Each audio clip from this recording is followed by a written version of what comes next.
உப்பில்லா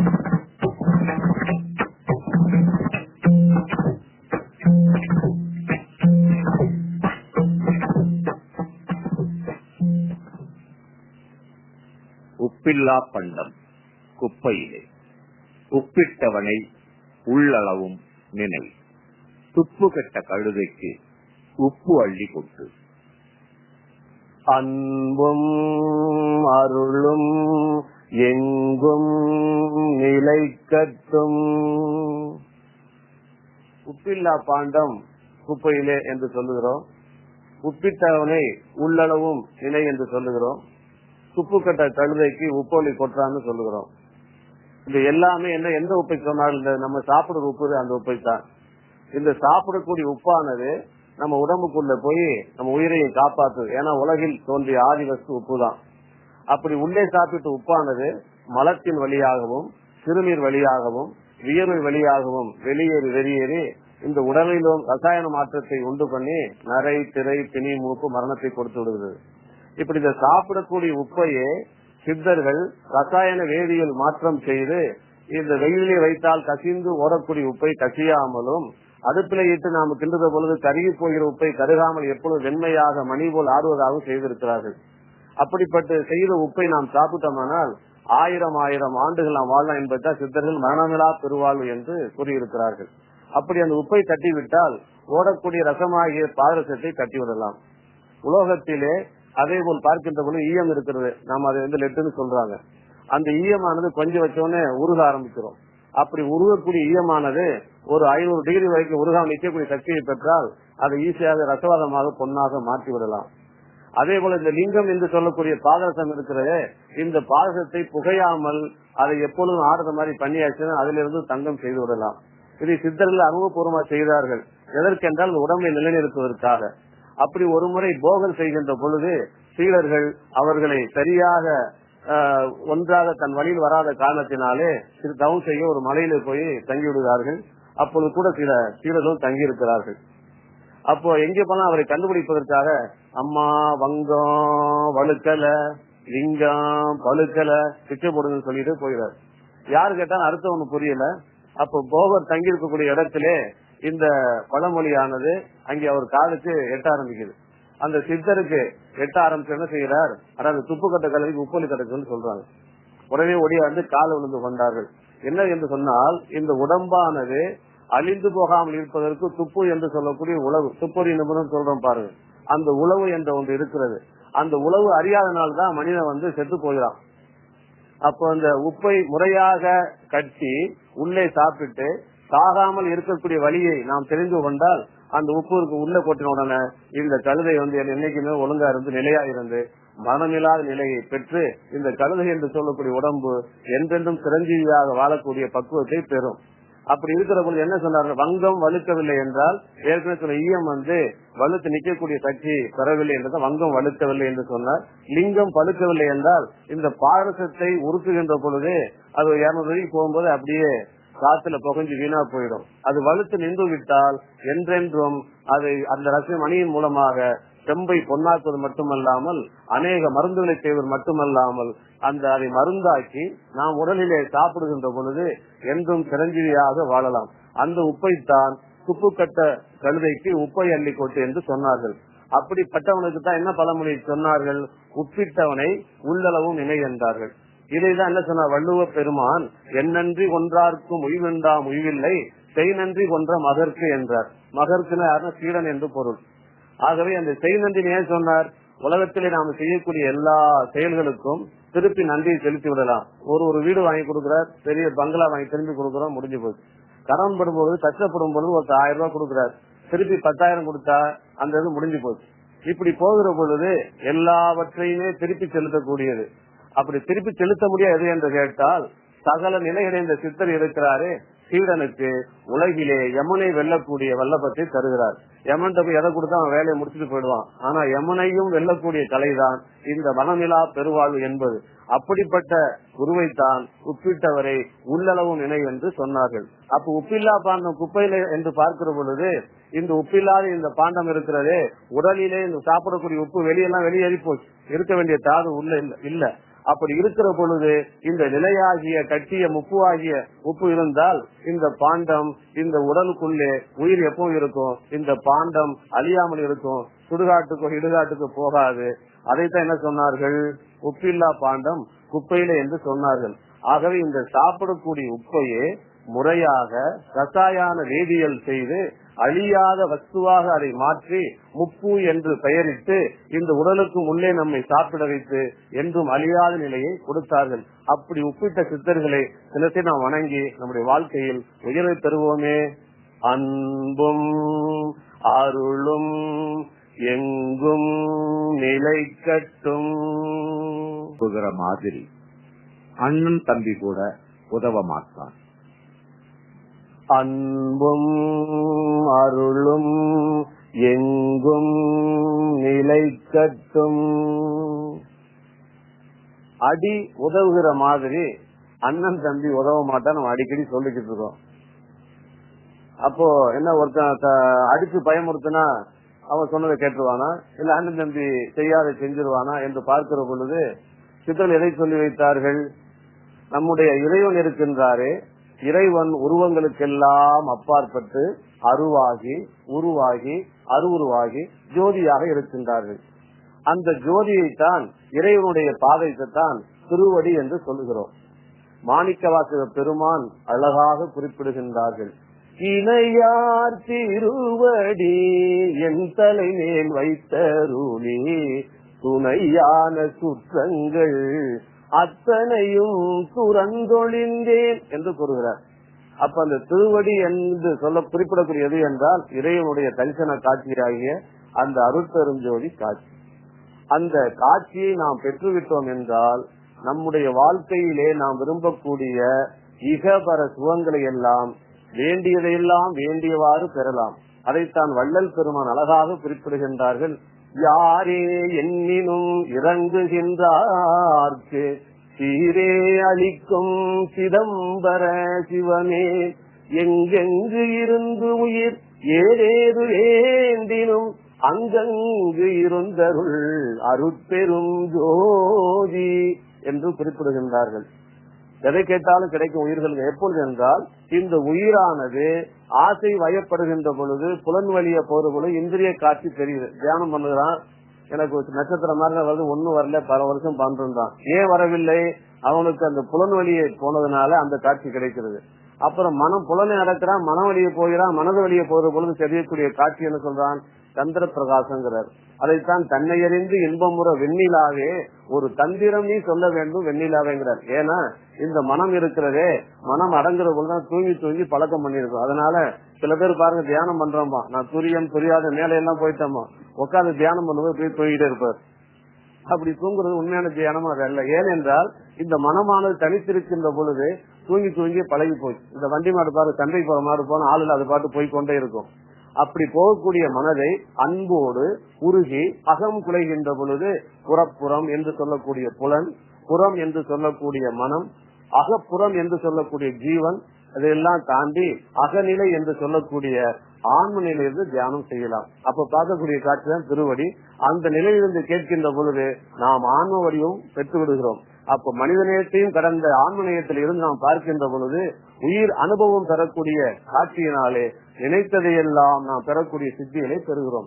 இப்படித்தான் அன்பினாலே அந்த திருவடி காட்சியை கண்டு அந்த திருவடியினுடைய திருவரு கர்மையினாலே அருள் நலம் பரவுக, அருள் நலமே உலகையாலும் பெருளாய சித்தரெல்லாம் அருளாகிய மனிதர் மனத்தை மாற்றி கருவிலை இருக்கும்படியான பல்விதமான பாவ தோஷ சாபங்களை நீக்கி திருவாகி உருவாகி அதற்கும் அருவாகி நிற்கும் ஆண்டவனாகி இறைவனை பார்க்கலாம் என்பதற்குத்தான் திருவடி காட்சி பெருமையாக குறிப்பிட்டார்கள்.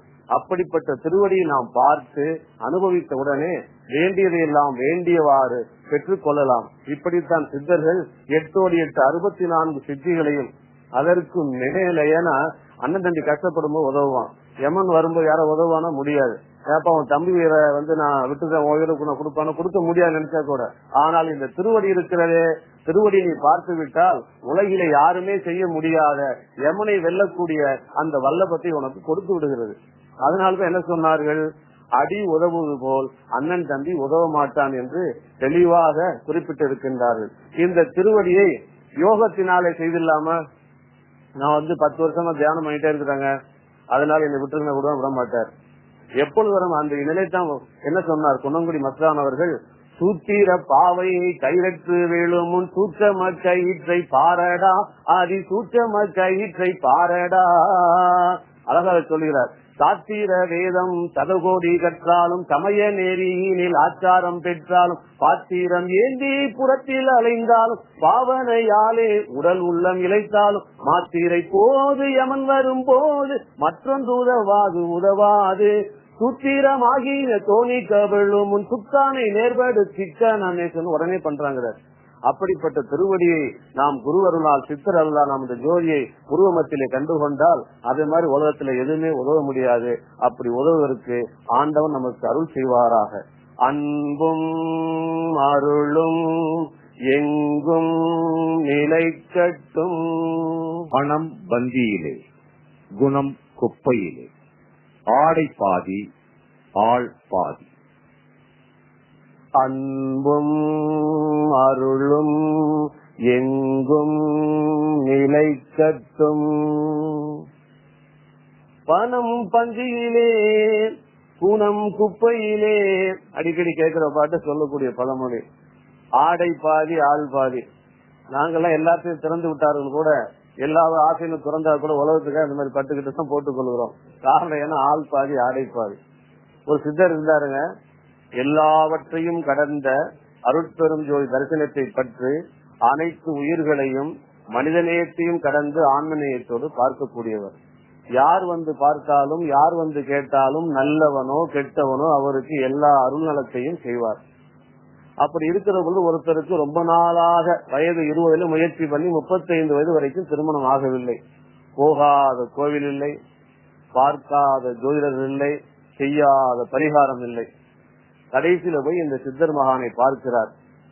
பார்த்தவுடன், ஐயா எனக்கு இத்தனை வருஷமா திருமணம் ஆகவில்லை, தங்கள் அருளாளி எனக்கு திருமணம் ஆக வேண்டும் என்று வேண்டுகிற பொழுதே, சர்வ நலங்களும் உனக்கு உண்டாகட்டும், எல்லாம் வல்ல என்னுடைய தந்தை உனக்கு நலத்தை செய்வார் என்று அருட்பெருஞ்சோதி ஆண்டவனிடத்திலே பாரத்தை போட்டு விடுகிறார் கருணாகரியோடு. அவனுக்கு திருமணமும் முடிந்து விட்டது, நிச்சயார்த்தம் ஆகிவிட்டது. சிறப்பாக அவரை அழைப்பு செய்து தனியாக செய்ய வேண்டும் என்ற ஆசை இருந்த பொழுதும் திருமணத்திற்கு சாப்பிட அழைக்கிறார். அவர் எங்குமே போகாத. ஏன்னா அவர் எப்போதுமே ஒரு அழுக்காரை தான் கட்டி கொண்டிருப்பார். எதையுமே விரும்பாதவர், விருப்பு வெறுப்பு அற்றவர். அப்படி இருக்கிற பொழுது இந்த சீடன் கூப்பிட்டானே என்ற அன்போடு உருகி என்ன செய்யறார், அந்த திருமணத்து வீட்டுல அங்கே போய் கலந்துக்கலாம்னு போகிறார். எல்லாரும் சாப்பாட்டு பந்தியில உட்கார்ந்து இருக்கிறாங்க. உள்ள போன உடனே இவர் அழுக்காரை வெளியே போயா, யார் என் பிச்சை வெளியே போயாங்கிறார். ஏன்னா அது மாப்பிள்ளைக்கு மட்டும்தான் அவர் தெரியும், மற்ற யாரும் தெரியாது. கழுத்தை பிடிச்சி தள்ளிட்டாங்க. சண்டை போட்டார மனுஷன் மாதிரி. கோபம் வந்ததா, ஏன் காம கோப குரோதம் அடைக்கவர். சிரித்து கொண்டே நன்றியான்னு சொல்லி போகிறார். போன உடனே என்ன செய்யறார், என்ன மாதிரி ஒரு பட்டை போட்டார், 5 விரலை மோதிரத்தை மாட்டிக்கொண்டு முகத்துல பவுர்லாம் போட்டு ஜெகஜோதியா வருகிறார். வந்தோடனே ஐயா வாங்க வாங்க வாங்க வாங்க எல்லாம் வரவேற்கிறார்கள். ஐயா வாங்க சாப்பிட உட்கார வைக்கிறார். எடுத்து வைத்த எல்லா சாப்பாடு எடுத்து கொடுத்தார். முதல்ல என்ன செய்கிறார்கள், இனிப்பு கொடுக்குறாங்க, வாங்கி சட்டை மேல போட்டுக்கிறார். நினைக்கிறாங்க ஓஹோ கடவுளுக்கு படைக்கிறாரு போல இருக்கு. அடுத்து 2 இட்லி வச்சாங்க, அதே கிச்சிங்க போட்டார். அடுத்து சாம்பார் அதே ஊத்திக்கிட்டார். என்ன சாமி இப்படி ஊத்துறீங்க, ஏப்பா நான் ஏற்கனவே வந்தேன், அப்ப எனக்கு நீங்க சாப்பாடு கொடுக்கல, இப்ப வந்து சட்டைக்கு அந்த முகருக்கு தானே சாப்பாடு போட்டீங்க, அதனால அதுக்கு தான் சாப்பாடு கொடுத்தாப்பாங்க. உடனே காலில் விழுந்து ஐயா தெரியாமல் பண்ணிவிட்டோம் என்றார்கள். அப்பதான் இதுக்காக தான் சொல்லி வச்சிருக்கானப்பா, இந்த எவ்வளவு குணம் இருந்தாலும் அந்த குணத்துக்கு உலகத்தில் மதிப்பு கிடையாது. எவ்வளவு ஞானம் கடந்த அதீதமான உயரிய மெய் நிலையை பெற்றிருந்தாலும் உலகத்தில் இருக்கிற பொழுது இவனுக்கே வாழ்றதுக்கு வழியில எங்கே காப்பாற்ற போறான்னு சொல்லிட்டு சேர மாட்டார்களப்பா. உலக நிலை இப்படி இருக்கிறது. அதனால உலகத்துக்கு தகுந்த மாதிரி வாழ வேண்டும் என்பதற்காக மட்டுமல்லாது எல்லோரையும் மனித நேயத்தோடு பார்க்க வேண்டும் என்கிறதான இப்படி வந்தேன். ஆனா உலகத்துல இப்ப என்ன ஆகி போச்சு, ஒன்னு இது அப்பதான் சொன்னார், ஆள் பாதி ஆடைபன் ஆகி போச்சப்பா. ஆளுக்கு பாதி மதிப்பு கொடுத்தீங்க. தாடி வச்சிருக்கிறார், கடை முடி இருக்கிறது, பெரிய விபூதி பட்டை எல்லாம் குங்குமம் வச்சிருக்காரு, ஆள் பாதி சாமியா தெரியுது. ஆனா மேல என்ன அழுக்கோடைய வச்சிருக்காரு, அப்போ ஒரு மதிப்பு இல்லை.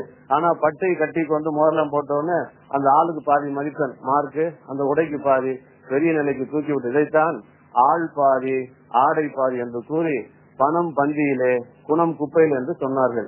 ஏன் இந்த பணம் பந்தியிலே குணம் குப்பையில் என்று பார்க்கிற போது நாம் சாதாரண பார்க்கக்கூடிய பழமொழியுடைய பொருள் வேறாக இருந்தாலும் இந்த பணம் எங்கே வரை கொண்டு சேர்க்கும்? பந்தியாகிய இந்த உலகத்தில் இருக்கும்படியான சொந்த பந்தங்களை கொண்டு போய் சேர்க்கும். அடிக்கடி விருந்துக்கு போயிட்டே இருக்கும். கொடுத்த பணத்துல எதில் காப்பான்? அந்த பந்தியில தான் காட்டுவான். ஆனால் இந்த குணம் இருக்கின்றதே, இந்த குணமுள்ள எங்கே இருக்கான்? சித்தன் குப்பையில இருக்கிறான். இந்த உலகமே அவனுக்கு குப்பையா தெரியுது. இந்த உலகமே பைத்தியமா தெரியுது. இவன் நினைக்க இவனை குப்பை நினைக்கிறான் உலக மக்கள். இந்த உலக மக்கள் இவனை எப்படி நினைக்கிறான்? இவனை குப்பையாகவும் இவனை பிச்சைக்காரனாகவும் பைத்தியம் நினைக்கிறான். இவருக்கு உலகம் பைத்தியமா இருக்கிறது. அப்படிப்பட்ட சித்தர்கள் எப்படி இருக்கிறார்கள்? இங்க குப்பையில இருக்கிறார். குணமாகிய சித்தர்கள் குப்பையில இருக்கிறார்கள். ஆனா இந்த முதல்ல பணக்காரர்கள் தான் சாப்பாடு போட்டாங்க, பந்தியில உட்கார வச்சாங்க. இவரையில குப்பையில கொண்டு போய் சேர்த்தார்கள். ஆகவே இந்த உலகத்துல வாழுகிற பொழுது நமக்கு விருப்பம் இருக்கோ இல்லையோ, மற்றவர்களும் புரிந்து கொள்வதற்காக, அனுசரணையாக பழகுவதற்காக இந்த உடை, இந்த வேடம் எல்லாம் தேவை இருக்கிறதுக்காகத்தான் என்ன சொன்னார்கள்? ஆள் பாதி ஆடை பாதி என்று சொல்லி, பணம் பந்தியிலே குணம் குப்பையிலே என்று சொல்லி இருக்கிறார்கள். இப்படி சித்தர்கள் ஒவ்வொன்றிற்கும் அற்புதமான பொருளை வைத்ததனால்தான் அவை பல மொழிகளாக நிலைத்து நிற்கின்றன. அன்பும் அருளும் எங்கும் நிலை கட்டும். ஆத்திரக்காரனுக்கு புத்தி மட்டு. அன்பும் அருளும் எங்கும் நிலை கட்டும். ஆத்திரக்காரனுக்கு புத்தி மட்டு என்று நாம் அடிக்கடி சொல்லுகிறோம். நாம எல்லாரும் நினைக்கிறது ஆத்திரம் என்றால் கோபம் என்று. அத்திரம் என்று சொல்லும்படியான போதும் என்று மனம் இல்லாது கண்டதுக்கெல்லாம் ஆசைப்படுறதுக்கு பேர் தான் ஆத்திரம் பேரு. பாரு, ரொம்ப ஆத்திரப்பட்டான், அப்படி இருக்கான் அப்படி இருக்கான். கதை என்னாச்சு பாத்தியம்மா? ஒரு கிராமத்திலே கரபோஜி மன்னர் ஆண்டு கொண்டிருந்த காலத்திலே ஒரு பணக்காரர் இருந்தார். அவருக்கு நிறைய தோட்டம், துறவு, பணம் எக்கச்சக்கம் இருந்தது. சொந்தமும் எக்கச்சக்கம் இருந்தது. எல்லாம் இருந்தும் அவனை யாரும் மதிக்கல. ஏன்னு கேட்டா அவனுக்கு என்று ஒரு திறமை கிடையாது. அப்ப பார்த்தான், ஊர்ல இவன் நல்லா பாடுகிறான், அதனால அவருக்கு பெருமை. இவர் நன்றாக சண்டை போடுகிறார், அதனால ஒரு வீரன் என்ற பெருமை. இவர் நன்றாக பேசுகிறார், அதனால அவருக்கு திறமை. இப்படி ஒவ்வொருவருக்கும் உழைக்கின்றார், அதனால திறமை இருக்கு. நமக்கு ஒரு திறமை இல்லாதனாலதானே மதிக்க மாட்டேங்கிறான். ஆகவே நாம எப்படியாவது சீக்கிரமா எல்லாம் கஷ்டப்பட்டு திறமை வந்தது, கடவுள் அருளாலை திறமை வந்தது. இவனுக்கு ரெண்டும் இல்லை. இவனுக்கு ஆத்திரம், சீக்கிரம் எதையாவது ஒன்றை கற்றுக்கொண்டு ஊர்ல பேரும் புகழும் பெற்று வாழ வேண்டும் என்று ஆசைப்படுகிறான். பக்கத்தில் இருந்த நகரத்துக்கு போகிறான். எதற்கு போகிறான் என்றால், அந்த கிராமத்துல யாருக்குமே ஆங்கிலம் என்று சொல்லும்படியான இங்கிலீஷ் தெரியாது. நம்ம போய் கத்துக்கொண்டு வந்து விட்டால் எல்லாரும் நமக்கு பயந்து நமக்கு தொண்டா இருந்து எல்லாம் செய்வான்னு நினைச்சிட்டு அந்த டவுன் ஆகிய நகரத்துக்கு செல்லுகிறார். அங்க ஒரு இடத்துல போய் ஆத்திரக்காரன உடனே கத்துக்கணும் ஆசையினால சரியான ஆளை விசாரிக்காத ஒரு ஏமாளிட்ட போய் மாட்டிக்கிறான். இவனு ஏமாளி, இன்னொரு ஏமாளிட்ட மாட்டிக்கிறான். அங்க என்னாச்சுன்னா, ஐயா எனக்கு இங்கிலீஷ் கத்துக்கணும் அப்படின்னு சொல்லக்கூட தெரியாம இங்கிலீஷ் கத்துக்கணுங்க, ஆகவே எனக்கு கத்துக் கொடுக்க சொல்லும் போது கத்து தரப்பா 20,000 ஆகும்னு சொல்றாரு. 20,000 என்னங்க, 50,000 இருந்தாங்க பிடிக்கணும் சூட்டு கையில கொடுத்துறாரு. இன்னைக்கு உனக்கு பாட ஆரம்பிச்சிடறாப்பா, உனக்கு உத்தரவாக்கி சொல்லி என்ன சொல்லுகிறார்? எஸ் என்று சொல்லி கொடுக்கிறார். எஸ் அப்படின்னா திரும்பி சொல்லப்பா ஒரு 100 தரம் சொல்லு என்றார். இவர் மறுபடியும் எஸ் சொல்லி முடிச்சா இன்னைக்கு பாடம் முடிஞ்சது போகலாம் அப்படின்ட்டு. என்னங்க ஐயா நாளைக்கு வாப்பா என்றார். அடுத்த நாள் வருகிறார். அடுத்த நாள் வந்த உடனே இன்று நீ நோ என்று சொல்லுகிறார். இவரும் உடனடியாக நோ என்று சொல்லுகிறார். திரும்ப நோ நோ நோன்னு சொல்லிட்டே இருந்தார். இன்றைய பாடம் முடிந்தது, நாளை வாழ்ந்தார். என்னங்க ஐயா இன்று போய் நாளை வாழ்ந்தார். எப்படி இந்த ராவணனுக்கு சொன்ன மாதிரி இன்று போய் நாளை வாழ்ந்தார். அடுத்த நாள் வந்தார். ஆல் ரைட் சொல்லு பண்ணார். ஆல் ரைட் அப்படின்னா திருப்பி சொல்லலாம். அதே மாதிரி பல முறை ஆல் ரைட்னா பாடம் முடிஞ்சது, இங்கிலீஷ கத்து முடிச்சாச்சப்பா நீ ஊருக்கு போனார். என்ன இவ்வளவு சீக்கிரம் முடிச்சுட்டு 3 வார்த்தை கத்து கொடுத்தீங்க, எப்படி சார் ஊர்ல போய் நான் எப்படி சார் நான் ஒரு பெரிய மனுஷனா வருது, எனக்கு எவ்வளவு ஆத்திரம் இருக்கு, நான் ஊர்ல போய் ஒரு பெரிய மனுஷன் காட்டன்ட்டு ஆசைப்படுறேன், புரிஞ்சுக்கவே இல்லைன்னு. இல்லப்பா எல்லா பாடங்களும் அடங்கி போச்சு, கிராமத்துக்கு போ. யாரோ ஒன்னு ஏதாவது கேட்டானா, ஊர்ல உங்களுக்கு இங்கிலீஷ் தெரியாது இல்லையா, ஏதாவது கேட்டா எஸ் அப்படின்னு தலையாது. திருப்பி அதை கேட்டா நோ அப்படின்னு சொல்லணும். அப்புறம் கேட்டா ஆல் ரைட் அப்படின்னு சொல்லி ரொம்ப நன்றி சார்னு அந்த கிராமத்துக்கு போயாச்சு. கிராமத்துக்கு போயிருக்கக்குள்ள அங்க ஒரு பிரிட்டிஷ்காரன கொண்டு இங்க ஒரு ஆலமரத்துல தொங்க விட்டு இருக்கிறார்கள். அப்போ பாதி ஆங்கிலம் பாதி தமிழ்ல கேட்டுக்கொண்டு இருக்கிறார்கள். இவர் அங்க போய் அப்படியே நின்று அப்படியே ரொம்ப ஆடிட்டு இருக்கார், எல்லாம் தெரிஞ்ச மாதிரி. என்ன சொல்லுகிறார் என்றால், அப்போ அங்க இருக்கக்கூடிய அந்த இன்ஸ்பெக்டர் அந்த ஆங்கிலேயர் கேட்கிறார், என்னப்பா ஒரு மாதிரியா மேலங்கில முறைக்கிறாய், இந்த கொலை நீதானா செய்தா என்று கேட்கிறார். இந்த எஸ்னோ ஆல்ரெடி கத்துக்கிட்டாங்க, ஆத்திரத்துல இருக்க அர்த்தத்தை கத்துக்கல. அது அவர் கேட்டதுக்கு ஒரு பொருள் புரியல. அதனால இந்த கொலை நீதான் செய்தா என்கிற பொழுது எஸ் அப்படின்னு சொன்னான். அப்ப வேற யாருக்காவது இந்த கொலையில சம்பந்தம் இருக்கான்னு கேட்டார். அப்படி கேட்கறது அர்த்தம் தெரியாமல் நோ அப்படின்னாரு. அப்ப ஸ்டேஷனுக்கு போலாம் வாய், அங்க நம்ம கிளைவிட்ட சொன்ன உடனே ஆல் ரைட்னா உதச்சு தூக்கி போட்டு கொண்டு போயிட்டான். ஒரு தப்பும் பண்ணலையா என்னை போட்டு அடிக்கிறேன்னு சொல்லும்போது, ஏன்டா நீ தான் உன்னை தானே கேட்ட கொலை செஞ்சான்னு. ஆமான்னு. யாருக்கு சம்பந்தம் இருக்கான்னு கேட்டா இல்லைன்னு சொன்ன. ஸ்டேஷனுக்கு போலாமா, உடனே போலாம், ஆல் ரைட் சொன்னியாப்பா. இந்த மாதிரி சொன்னதுக்கு அப்புறம் சொல்றேன். அதுக்கப்புறம் புரிந்து கொண்டான். எதனால் என்ன, நம்ம வாழ்க்கையில நாம் உழைத்து சம்பாதிக்க வேண்டும், நாம் கஷ்டப்பட்டு ஒவ்வொன்றையும் கற்றுக்கொள்ள வேண்டும். 6 மாசத்துல படிக்கக்கூடிய பாடத்தை 2 நாள் படிச்சா கதை அப்படிதான் முடியும். 5 வருஷம் படிக்கிற டாக்டர் 1 வருஷம் படிக்க நினைச்சா ஆபரேஷன் சக்சஸ் ஆல் அவுட்ன்றான். எப்படி கேட்டான்னு சொல்லுவாங்கன்னா, பேஷண்ட சேர்த்திருந்தாங்க, என்னாச்சுன்னு கேட்டாங்க. உள்ள சீரியஸான உள்ள ஆபரேஷன், ரொம்ப கடுமையான அந்த அறுவை சிகிச்சை. அந்த சொந்தக்காரன் கேட்டான், என்னாச்சு? ஆபரேஷன் சக்சஸ் அப்படின்னாரு. எங்க ஆளுக்கு என்னாச்சு? ஆல் அவுட் அப்படின்னாரு. அவரு கத்துக்கிட்டாரு. இவனுக்கு போயிட்டு இந்த கதை மாதிரி ஆத்திரப்பட்டு உலக எது செஞ்சாலும் புத்தி மட்டாயி சிக்கல்ல மாட்டிக்கொள்ளுவோம். ஆகவே அவசரப்படாமல் நிதானமாக சிந்திப்போம், நிதானமாக செயல்படுவோம். உழைத்து இறையருளால் முன்னேறி எல்லா நலன்களையும் பெறுவோம். அன்பும் அருளும் எங்கும் நிலைக்கட்டும். பாம்பென்றால் படையும் நடுங்கும். அன்பும் அருளும் எங்கும் நிலைக்கட்டும். பாம்பென்றால் படையும் நடுங்கும். அது ஒரு காலம் வச்சுக்கோங்க. இப்ப பாம்பை பார்த்து எல்லா படையும் பயப்படுமா? இப்ப என்னென்னமோ கண்டுபிடிச்சிட்டான். அப்ப சித்தர் மொழி பொய்மொழியா போகுமா? அழகா சொல்லுகின்றார். நாதர் முடி மேலிருக்கும் நல்ல பாம்பே, உனக்கு நல்ல பெயர் வைத்தது யார் சொல்லு பாம்பே. இதைத்தான் அந்த பாம்பை தான் வள்ளல் பெருமான் சொல்லுகின்றார். வாசி வாசி என்றுரைத்தார் வெண்ணிலாதே, அந்த வாசி என்ன பேசு கண்டாய் வெண்ணிலாவே. திரும்பி சொல்லுகிறார். நாதமுடி மேலிருந்த வெண்ணிலாவே, அங்கு நானும் வர வேண்டுகின்றேன் வெண்ணிலாவே. நம்ம உடம்பு இருக்கு பாருங்க, இந்த உடம்புக்குள்ள நிறைய படைகள் இருக்கு. படைனா சூரி படை, அந்த படை இல்ல. ஆசை இருக்கிறதே, அது பெரிய கேப்டன், அதுக்கு எத்தனையோ படைகள். அடுத்து இந்த கோபம் இருக்கு, அதுக்கு எத்தனையோ படைகள். இது மாதிரி ஒவ்வொரு எண்ணங்களும் ஒவ்வொரு படைகளாக சூழ்ந்து கொண்டு உன்னை எப்படா எம்மட்ட கொண்டு போய் சேர்க்கலான்னு காத்து கொண்டிருக்கிறது. இப்ப சாதாரண விஞ்ஞான பூர்வமாக பார்க்கிற பொழுது இன்னைக்கு எய்ட்ஸ் சொல்றாங்க பாருங்க. அதோட என்ன பெரியது கேட்டா, உடம்புல ஏற்கனவே நமக்கு நோய் எதிர்ப்பு சக்தி இருக்கிறது. ஆனா அதே நேரத்துல உள்ள நிறைய அணுக்கள் எல்லாம் நமக்கு எதிர்மறை தரக்கூடிய அணுக்கள் எல்லாம் காத்து கொண்டே இருக்கு, எப்படா தாக்கலான்ட்டு. ஆனா போனா கொண்டு விடணும் பயந்து இருக்கு. ஆனா அந்த எய்ட்ஸ் வரும்போது எல்லா நோய் எதிர்ப்பு ஆற்றலும் போறதுனால ஒவ்வொரு வியாதியை சேர்ந்து ஒன்னு அட்டாக் பண்ணுது. இப்படி பண்ணுகிற பொழுது மனுஷன் செத்து போயிடறான். அப்படி சாகாம இருக்கிறதுக்கு ஆண்டவர் ஏற்கனவே கொடுத்திருக்கிறார். ஆண்டவர் எல்லாவற்றுமே நிறைவாக கொடுத்திருக்கிறார் குறையின்றி. அப்ப இந்த பாம்பு என்று சொல்லுகின்ற அந்த பொருள் எது என்று கேட்டால் அதுக்கு வாசிக்கு தான் பாம்பு என்று பெயர். ஏன்னா பாம்பின் கால் பாம்பரியும் அப்படின்னு சொல்லி இருக்கிறாங்க. பாம்புக்கு எங்கேயாவது கால் இருக்கா? அப்ப இந்த பாம்பு என்று சொல்லக்கூடியது என்று கேட்டால் அந்த குண்டலி சக்தி. அதுதான் கோயில் நம்ம பார்த்து நாகத்தை எல்லாம் எப்படி வச்சிருக்கிறாங்க.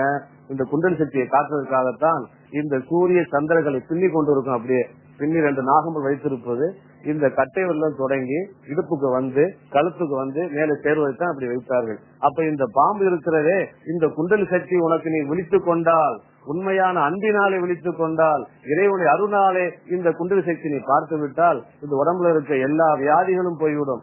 உடம்புல இருக்கும்படியான இந்த உள்ளத்திலே தோன்றும்படியான அனைத்து தீ எண்ணங்களும் பார்த்த மாத்திரத்திலே ஓடிவிடும். அதைத்தான் பாம்பென்றால் படையும் நடுங்கும் என்று தெளிவாக சொல்லி வைத்தார்கள்.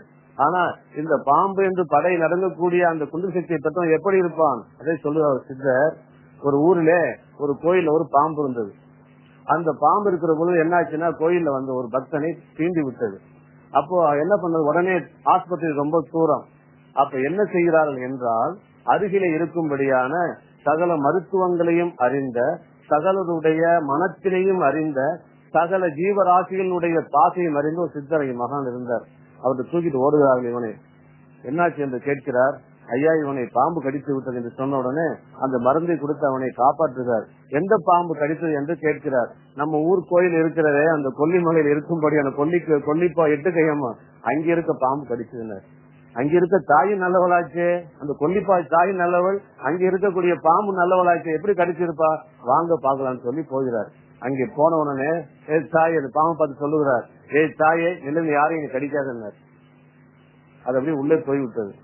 அப்ப எப்போ வரும்போதெல்லாம் என்ன ஆகுனா, அந்த பாம்பை பார்த்து சீர்னு ஓடுவான். ஆனா அந்த என்னாச்சு, யாரு போனாலும் அந்த பாம்பு உள்ளேயே வைத்துக் கொண்டு வந்தது. அவன் என்ன பண்ணான், பார்த்த போக இந்த பாம்பு கடிக்காத போல இருக்குன்ட்டு ஒவ்வொருத்தனா கல்லால தூக்கி தூக்கி தூக்கி இந்த பாம்பு அடிச்சு பாம்பு அடிபட்டு போச்சு. அப்ப இப்ப என்ன பண்ணாங்க, அந்த மகா சித்திரத்திலே பாம்பு தூக்கிட்டு போனாங்க. என்ன என்று கேட்கிற பொழுது எல்லாரும் அடிச்சு பாம்பு சாக கிடக்குனாங்க. என்னப்பா நீ முதல்ல சொன்னீங்க இந்த பாம்பு எல்லாம் கடிக்குன்னு சொன்னீங்க, இப்ப பாம்பை தூக்கிட்டு சொன்னோன்னு அது மருத்துவம் செய்து சரி செய்த பாம்புடைய சொன்னார். உன்னை என்ன சொன்ன, கடிக்கத்தான் வேண்டாம்னு சொன்னேன், சீரை சொல்லாம இருக்கு சொல்லலையே. அப்ப நாளை எவன் வந்தாலும் தலையத்துக்கு லேச சீர் ஓடி போயிருவாங்க. அதை சொல்ல கேட்டு புரிந்து கொண்ட அந்த நாகமானது அடுத்த கல்லை எடுத்த உடனே பாம்பு மேல தலையை தூக்கி உள்ள ஓடி போயிட்டான். அதனாலதான் எதுக்கை சொன்னார்கள் என்றால், சகல சித்திகளையும் அடைந்து அன்பு நிலை அடைந்து ஏறா நிலைமிசை ஏற்றியன் தனக்கு ஆறாறு காட்டி அருட்பறிந்த நிலை அடைந்தவர்கள் உலகிலே வாழுகின்ற பொழுது மக்கள் தங்கள் அன்பால் புரிந்து கொள்ள வேண்டும் என்பதற்கு தான் பாம்பு சீர்ற மாதிரி தன்னுடைய சக்திகளை காட்டிக் கொண்டிருக்கிறார்கள், அன்பை வெளிப்படுத்துகிறார்கள். ஆகவே இந்த குண்டலி சக்தியாகிய பாம்பு இருக்க சகல வியாதிகளும் நீங்கும். இந்த குண்ட சக்தியை கண்டுகொண்டால் அனைத்து நோய்களும் போகும், எல்லா தேவையில்லாத ஒளிந்துடும் என்பதற்குத்தான் பாம்பென்றால் படையும் நடுங்கும் என்று சித்தர்கள் சொல்லி வைத்தார்கள். அன்பும் அருளும் எங்கும் நிலைக்கட்டும். தான் பிடித்த முயலுக்கு 3 கால். அன்பும் அருளும் எங்கும் நிலைக்கட்டும். ஒருவர் தான் சொல்லுகின்ற அல்லது தான் நினைத்ததை மற்றவர்கள் என்னதான் சொன்னாலும் அதையெல்லாம் மனதிலே ஏற்றுக்கொள்ளாது தான் நினைத்ததையே சாதிக்க வேண்டும் என்று நினைப்பார்கள். அதை குறிப்பிடுகின்ற பொழுது நாம் எப்படி சொல்லுகிறோம், பிடித்த முயலுக்கு 3 கால் நிக்கிறான் பாருன்னு சொல்லுவோம். எங்கேயாவது முயலுக்கு 3 கால் பார்த்திருக்கிறோமா? பழனியிலே எம்பெருமான் போகர் சிலையை உருவாக்கியவர்கள் சத்குருவாகிய போக பெருமானும் அவர் வழிவந்த புலிப்பாணியும் கோரக்கச்சித்தரும். சித்தர்கள் சாதாரணமாக சீடர்களை முழுதுமாக சோதனை செய்துதான் பின் ஏற்றுக்கொள்கிறார்கள். கடைக்கு கத்திரிக்காய் வாங்க போனா கூட அதை உருட்டி பார்த்து 10 தரம் சோதனை செய்துதான் அதை வாங்குறோம். அப்போ சகல சித்திகளை கொடுப்பதற்காக இப்படி சீடர்களை சோதனை செய்து பார்க்கின்ற பொழுது எல்லாவற்றையும் பரிபூரணமாக குருவிடத்திலே சரணாகதி செய்திருக்கிறான் என்று பார்ப்பதற்காக சோதனை வைப்பார்கள். அப்படி ஒரு நாள் சோதனை வைக்க பார்க்கும்போது என்ன சொல்கிறார் என்றால், அப்பா இன்னைக்கு நான் முயல் கறி சாப்பிடணும்னு ஆசையா இருக்கு. இன்னும் உங்களுக்கு முயல் கறியா? ஆமாப்பா முயல் கறி வேணும்னு சொன்ன உடனே சரி அதுக்கு என்ன போய் முயல் பிடித்து வருகிறாங்க என்று சொல்லி கோரக்கரும் கொங்கனரும் புலி போய் வேட்டைக்கு போற மாதிரி என்ன செய்தார்கள், முயல் வேட்டைக்கு போய் அவ்வளவு கஷ்டப்பட்டு அந்த முயலை பிடித்து வந்தார்கள். எப்பொழுதுமே சமைக்கக்கூடியதை குருவாகிய போகர் பெருமானுக்கு படைத்து அப்புறம் தான் சாப்பிடுவார்கள். அவர் சும்மா கொஞ்சம் சாப்பிட மிச்சம் வச்சிருவார். எப்பவும் எதையும் நினைக்காத அந்த கோரக்கரை அந்த குழம்பினை அந்த கறியினை செய்கிற பொழுது சாப்பிட வேண்டும் என்ற ஆசை வருகிறது. தன் நண்பராகிய புலிப்பண்ணத்தை சொல்லுகிறார், இது பெரிய பாவமப்பா, குருநாதருக்கு படைத்துதான் சாப்பிடுங்கிற பொழுது என்னப்பா குருநாதையா பார்த்து கொண்டிருக்க போகிறார், அவருக்கு எங்கே தெரிய போயிடுச்சு, ஒரு காலை எடுத்து சாப்பிட்டுட்டார். ஆனால் சர்வத்தையும் கடந்திருக்கக்கூடிய போக பெருமன் இதை பார்த்து சிரித்து சரி இவனை கவனிக்க வேண்டும் என்று நினைத்துக் கொண்டிருக்கிறார். அப்படி இருக்கிற பொழுது அங்கு போய் படைக்கிறார்கள். அப்ப உடனே எடுத்து அந்த முயல் கறியை சாப்பிடுகிறார், ஒரு காலை எடுத்து சாப்பிடுகிறார். அப்ப இவ்வளவு சுவையா இருக்க யாருப்பா செய்வது, நான் தான் செய்து என்கிறார். இப்படியே 3 காலையும் சாப்பிட்டுகிறார். 4வது தொடையும் கொடுத்து கேட்கிற பொழுது அது எப்படிங்க 4 வரும், ஏற்கனவே கொடுத்தாச்சு, என்னப்பா 3 தானே கொடுத்த, அதான் நான் பிடிச்ச முயலுக்கு 3 கால் தான் சாமி, என்னப்பா சொல்லுகிறார், குரு மேல சத்தியமா 3 கால் தான் இருந்தது, அப்படி சொல்லு சரிதாங்கிறார். இவனை சோதிக்க வேண்டி மற்ற விஷயத்திலே அனுப்புகிற பொழுது இடத்திலே அரசு சபையிலே சிறிதொரு விஷயத்திலே மாட்டிக்கொள்ளுகிறார் இந்த கோரக்கர். உடனே அவரை பிடித்து அடி என்று அடித்து நீ எங்கிருந்து வந்தா யார் என்ன கேட்கிற பொழுது ஒன்றுமே சொல்ல மாட்டேங்கிறார். அது சூழ்நிலை சொல்ல மாட்டேங்கிறார். அப்போ சிரச்சேதம் செய்வதற்காக கட்டி வைத்து விடுகிறார்கள். அப்போ மறைப்பு மை என்று சொல்லக்கூடிய ஒரு மை ஒன்று இருக்கின்றது, சித்தர்கள் செய்யக்கூடியது. அதை தான் வைத்துக் கொண்ட மாத்திரத்திலே கேமராவுக்கு சரி யாரு பார்த்தாலும் அது ஒருவர் தெரியாது. அப்படிப்பட்ட மையை வைத்துக் கொண்டு போய் பார்த்து என்ன சொல்லுகிறார் சீடத்துல, இப்போ சொல்லப்ப உயிரை காப்பாற்றுகிறேன், உன்னை அப்படி அது யாருக்கு தெரியும் கொண்டு காப்பாற்றி கொண்டு போய்விடுகிறேன், நீ பிடித்த முயலுக்கு எத்தனை கால் என்று கேட்கிறார்.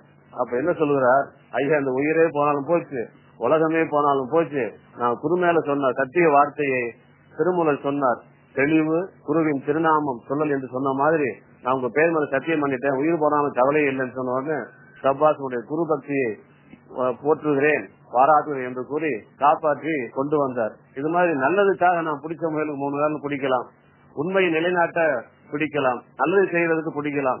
ஒண்ணு ஆகாத விஷயத்துக்கு நம்ம போய் பிடிச்ச முயலுக்கு 3 நாள் பிடிச்சா உலகத்தில் வாழவே முடியாது. நல்ல காரியத்திற்காக பிடிவாதம் இருந்து அடிமுடி காண அருட்பெருஞ்சோதி ஆண்டவரை பார்க்கிற மாதிரி எல்லாத்தையும் நாம் பெறலாம். அன்பும் அருளும் எங்கும் நிலைக்கட்டும். நெட்டையை நம்பினாலும் குட்டையை நம்பாதே. அன்பும் அருளும் எங்கும் நிலைக்கட்டும்.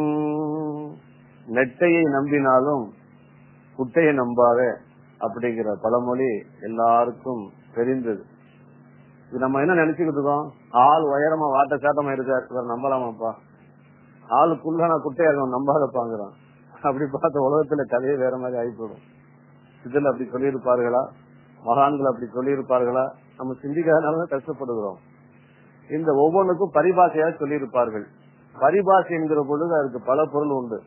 உலகத்துல தலைகீழாக வரக்கூடிய மரம் ஒண்ணு இருக்கு, தலைகீழாக வளரக்கூடிய ஒரு மரம் ஒண்ணு இருக்கு. அந்த மரம் தெரியுமா? எந்த மரம் செஞ்சுட்டு மனிதன் தான். ஏன்னா வேற எல்லாம் என்ன செய்யறது, கீழே இருந்து சாப்பிட்டு மேல போய் காய்க்குது, நம்ம மேல சாப்பிடுறது கீழே போகுது, தலைகீழா வளர்ற விருட்சம். அப்போ அது போல இன்னொன்னு என்ன பண்ற, எதுக்கு சொல்கிறேன் என்றால், நம்முடைய சிந்தனை மனத்தை எல்லாம் பூர்வ மத்தியாகிய உச்சியாகிய இடத்துக்கு கொண்டு போகணும்னா அந்த மரத்துல மேல ஏறி போகணும். அந்த முதுகு தண்டு என்று சொல்லும்படியான அதுக்குதான் அந்த நெட்டேன்னு பேரு. அது வழியா மேல ஏறி போக வேண்டும், தியானம் செய்ய வேண்டும். அப்படி தியானம் எதற்காக செய்கிறாய் என்றால் முடிவான தவம். அதைத்தான் அருணகிரியார் அழகாக சொன்னார். சரண கமலாலயத்தில் அரை நிமிஷ நேரமட்டில் தவமுறை தியானம் வைக்க அறியாத முழு சகட மூடமட்டி அப்படி சொல்லிட்டே போகிறார். அப்போ அந்த தவம் செய்கிற பொழுது முடிவான இன்பமாகிய முடிவான லட்சியமாகிய மனமிலா பெருவாழ்வை பெற வேண்டும் என்பதுதான் தவத்தினுடைய முடிவு, முடிந்த முடிவு, லட்சியம். அந்த முடிவுக்காக நீ குனிந்து தியானம் செய்கிற பொழுது அந்த நெட்டையாகி அந்த ஆறாதாரத்திற்கு மேலே இருக்க முடியாத அந்த மரத்திலே கனிவருக்கு ஏறுகிறப்பார், ஏறுகிற பொழுது நீ இறங்கி வலிக்கு விழுந்தாலும் அந்த முழு நிலையாகிய மரணமில்லாத நிலை கிடைக்கிறது இல்லையோ, நீ வாழ்க்கையில நினைச்ச காரியமா சாதிக்கலாம் ஐயா. இல்ல உனக்கு நீ செஞ்ச பாவமாக போய் நல்ல நிலையாக பெறுவாயா. ஆனா இந்த குட்டைன்னு சொல்லுவது எது என்று கேட்டு இந்த மாயைக்கு தான் குட்டை. ஏன் மாயை குட்டை என்று பேர் வந்தது? இப்ப குளம் என்று இருக்கிறது, ஏரி என்று இருக்கிறது, குட்டை எனக்கு ஏன் பேர் என்றால் அதற்குள்ளே சகதி நிறைய இருக்கும்.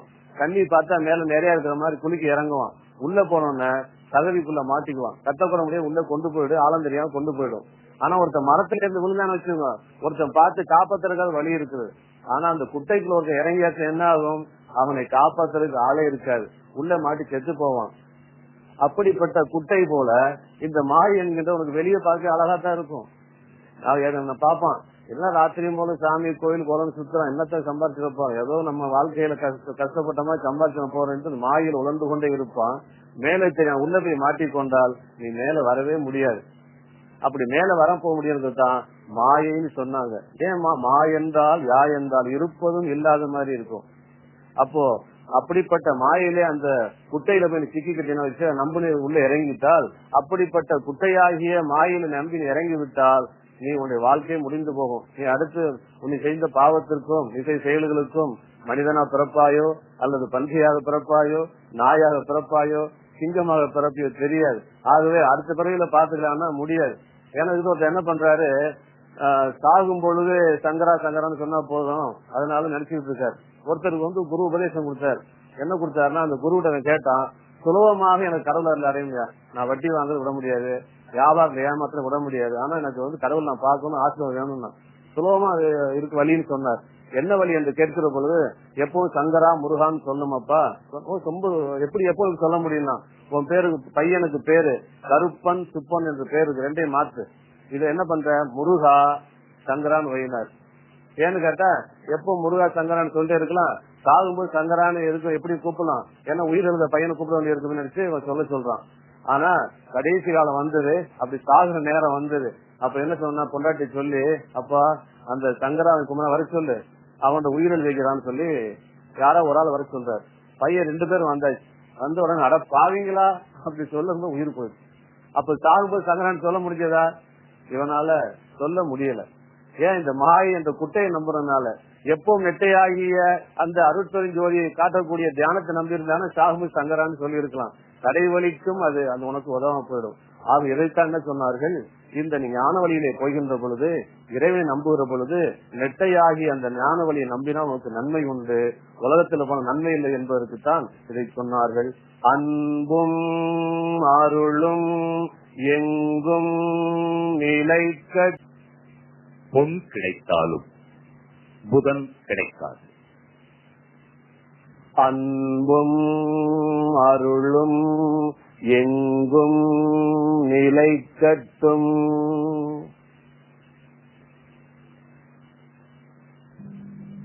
ஒவ்வொரு வாரமும் புதன்கிழமை வந்து கொண்டுதான் இருக்கின்றது. இன்றைய சூழ்நிலையிலே பொன் என்று சொல்லும்படியான தங்கம் கிடைப்பதும் சுலபமாகத்தான் இருக்கின்றது. இதற்கு உண்மையான பொருள் என்ன என்று பார்க்கின்ற பொழுது பொன் என்பது குருவை குறிக்கும், புதன் என்பது அந்த குருவிடத்திலே நீ பெறக்கூடிய கலையாகிய வித்தையை குறிக்கும். இந்த உலகத்திலே குரு என்று எத்தனையோ பேர்கள் இருந்தாலும் குரு யார் என்று பார்க்கின்ற பொழுது அறியாமை மாயை என்கின்ற இருளை போக்கி மெய் ஞானம் என்று சொல்லும்படியான 1000 கோடி சூரிய பிரகாசத்தை காட்டி அந்த நிலையான இன்பத்தை யார் தருகின்றாரோ அவரே குரு. குருவிடத்திலே சென்று முடிவான லட்சியமாகிய மனநிலா பெருவாழ்வினையும் என்றுமே நிலையான சத்து சித்து ஆனந்தத்தை தரக்கூடிய முடிவான பேரின்பத்தை கேட்கக்கூடியதே உண்மையான கோரிக்கையாக இருக்கும். குருவிடத்திலே சென்று அந்த பெருமை மிகுந்தவற்றை கேட்காமல் எனக்கு திருமணமாக வேண்டும், எனக்கு நல்ல வேலை கிடைக்க வேண்டும், இப்படியெல்லாம் கேட்பது ஒரு கோடீஸ்வரத்திலே சென்று ஒரு 10 ரூபாய் கேட்பது போல். ஒரு மருத்துவத்திலே எதற்கு போகின்றோம்? நம்முடைய நோயை நீக்கி ஆரோக்கியத்தை தருவதற்காகத்தான். யாராவது டாக்டர் ஆகிய மருத்துவத்திலே சென்று ஐயா நான் ரொம்ப ஆரோக்கியமா சந்தோஷமா இருக்கிறேன், 10 நாள் வியாதியில படுக்கிற மாதிரி மருந்து கொடுத்து யாரும் கேட்பது கிடையாது. அதே போல ஒரு வழக்கறிஞர் இருக்கிறார், அந்த வழக்கறிஞரிடத்திலே சென்று யாராவது ஐயா நான் ரொம்ப சந்தோஷமா ஆனந்தமா இருக்கிறேன், ஒரு பிரச்சனை இல்ல, ஏதாவது ஒரு கேஸ் என் மேல போட்டு என்ன ஜெயில உள்ள தள்ளான்னு கேட்கறது இல்ல. அதுபோல்தான் மெய்யான குருவிடத்திலே சென்று இந்த லௌகிக விஷயங்களை எல்லாம் நாம் கேட்பது. அப்படி எங்கு குரு கிடைத்த பொழுதும் அந்த முடிவான லட்சியமாகிய அந்த புதனாகிய வித்தை கிடைக்காததற்கு காரணம் நாம் செய்துள்ள பாவங்களும் சாபங்களும் பெற்ற தோஷங்களும் தான். இந்த 3ஐயும் நீக்கக்கூடிய வல்லவம் உள்ள குரு கிடைக்கின்ற பொழுதுதான், அல்லது இந்த 3ஐ நீக்கக்கூடிய நிலை கிடைக்கின்ற பொழுதுதான் அந்த புதன் என்று வித்தை என்று சொல்லும்படியான கலை ஞானம் கடந்த அந்த மெய் ஞானமாகிய நிலை நமக்கு கிடைக்கும். அப்படிப்பட்ட அந்த அரிய கலையை கிடைப்பது இந்த உலகத்திலே மிக கடினம். அப்பொழுது எப்பொழுது கிடைக்கும் என்றால் இந்த குரு தான் அடைந்த மெய்யான நிலையாகிய அந்த பரி என்று சொல்லும்படியானவற்றை அடக்கிய நரியை பரியாக்கிய வாசி என்று சொல்லும்படியான சுவாசம் உதித்தடத்திலே ஒடுங்கும்படிய நிலையை காட்டுகிறார் பாருங்க, அதுதான் அந்த புதன் என்பது. அதைத்தான் காகப சுந்தரும் பரியேறி செவ்வாரியும் நடத்தலாகும் பஞ்சமா பாதகமும் பரந்தே போகும் என்றார். அகத்தியரும் 1200 உலகிலே கிடைப்பதெல்லாம் சுலபம் தானே, உள்மனதை தெளிவாக்கும் கலையை கற்றால் பதியான பதியறிவை மதியால் தானே பண்புடனே புதனை நீ அறியலாகும் என்றார். ஆகவே இந்த உலகத்திலே பொன் கிடைத்தாலும் புதன் கிடைக்காது என்கின்றதற்கு காரணம், நல்ல குருவை நாம் அடைகின்ற பொழுது அந்த குருவிடத்திலே எதை சென்று கேட்க வேண்டுமோ அதை கேட்கின்ற பொழுது அந்த புதனை கொடுத்து விடுவார். ஒரு குரு என்பவர், நிலையடைந்த குரு என்பவர் ஒரு மொத்த வியாபார கடை, ஹோல்சேல் கடை மாதிரி, அங்கே போய் கடையே கேட்டா கடையே கொடுத்துருவார். அது எப்படி என்றால், முடிவான அந்த மனமிலா பெருவாழ்வை பெற்றுவிட்டால், அந்த நிலையை பெற்றுவிட்டால் உலக இன்பங்கள் எல்லாமே, எல்லா கலைகளும் கிடைத்துவிடும். அது அல்லாமல் எனக்கு திருமணம் ஆக வேண்டும், நான் நினைச்ச வேலை கிடைக்கணும், எனக்கு வியாபாரத்துல நல்ல லாபம் கிடைக்கணும் என்பது ஒரு கடையில போய் பருப்பையோ அல்லது புளியையோ அல்லது அரிசியோ கேட்ட மாதிரி, அது மாதிரி கேட்காமல் குருவிடத்திலே சென்று முடிவான இன்பமாகிய அந்த இறைநிலை அனுபவத்தை கேட்பதுதான் அந்த புதன் என்பது. அன்பும் அருளும் எங்கும் நிலைக்கட்டும். கோபுர தரிசனம் கோடி புண்ணியம். அன்பும் அருளும் எங்கும் நிலைக்கட்டும். கோபுர தரிசனம் கோடி புண்ணியம். தினசரி எத்தனையோ கோயில் கோபுரங்களை பார்த்து கொண்டே இருக்கிறோம். கோவிலுக்கு செல்லுகிறோம், கஷ்டப்படுகிறோம். அப்ப அந்த புண்ணியம் என்னாச்சு? சரி, ஒருத்தன் வாழ்க்கையிலே அண்ணன் 5 பேர் இருக்கிறான், 4 பேர் கஷ்டத்தில் இருக்கிறான். ஒருத்தர் நல்ல வேலை கிடைச்சது, காரு வீடு பங்களான்னு சந்தோஷமா இருக்கிறான். என்ன புண்ணியம் பண்ணானோ பரவாயில்லப்பா, அவனுக்கு ஏதோ இவன் மட்டும் நல்லா இருக்காங்கிறான். 50 பேர் லாட்சி, 50,000 பேர் லாட்சி வாங்கினா ஒருத்தனுக்கு 1 கோடி விழுந்தது, அப்பா என்ன புண்ணியம் பண்ணா உடனே கிடைச்சதுங்கிறான். இது ஒரு புண்ணியத்துக்கு எந்த பலன் என்றால், அப்ப கோடி புண்ணியத்தால் வருவது எது என்று பார்க்க வேண்டும். இந்த கோடி புண்ணியம் என்று சொன்னால் அளவிற்கு அடங்காது, இன்பினிட்டின் பேர். அந்த கோடி புண்ணியத்தில் என்ன கிடைக்கும்? அப்ப அந்த கோபுரம் எது என்று பார்க்கிற பொழுது, இந்த இன்சான் உடம்புக்கு சிரசு பிரதானமாக இருக்கிறது. உள்ளமே பெருங்கோயில், உன்னுடம்பே ஆலயம். அப்ப இந்த கோபுரம் என்று பார்க்கிற பொழுது, கோ என்பது அரசன். இந்த உடம்புக்கு அரசன் யார் என்று பார்க்கிற பொழுது, இந்த உடம்புக்கு அரசன் நம்முடைய ஆன்மா. அப்ப அந்த ஆன்மாவை நீயே பார்க்க வேண்டும். அப்பதான் கோடி புண்ணியம். என்ன சொல்லுகிறார்? கோவிலுடைய புறம் எது?